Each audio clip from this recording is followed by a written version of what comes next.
Yan, medyo madilim na tayo ngayon. So welcome to my YouTube channel, My Life in Security mga kaibigan. Paki-subscribe na lang mga kaibigan sa madaanan ng content na ito. At sana matulungan niyo ako mga kaibigan. So basahin natin ang mga kaibigan ng versikulo siyam sa ikatlong kabanata ng Genesis mga kaibigan. Dito tinawag ng Panginoong Diyos ang lalaki at sa kanya'y sinabi, saan ka naroon? O mga kaibigan, ayan ang sabi ng Diyos, tinawag niya kung saan naroon ang lalaki. Kaya nga, ang sagot ng lalaki mga kaibigan sa ika-10 versikulo, sinabi niya, narinig ko ang iyong tinig sa halamanan at ako'y natakot sapagkat ako'y hubad at ako'y nagtago.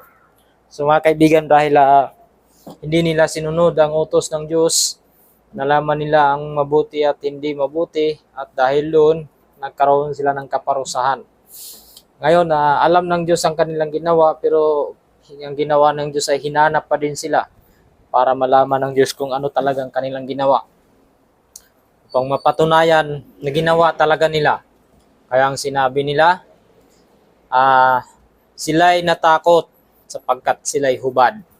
Ayan ang sinabi ng ika-siyam at ika-10 versikulo mga kaibigan.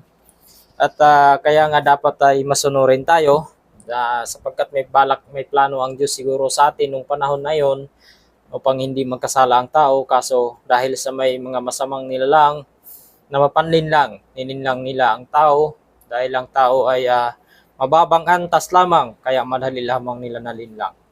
Kaya sa panahon ngayon mga kaibigan, kaya nga sabi ko, huwag magpadala sa mga matatamis na salita dahil nandyan ang kasinungalingan. So mga kaibigan, na magandang gabi sa inyong lahat. Ingat kayo palagi at sana suportahan niyo ako sa aking YouTube channel. At ako nga pala si Rex Constantinopla, isang security guard na mahilig magbasa ng Biblia. Ingat mga kaibigan.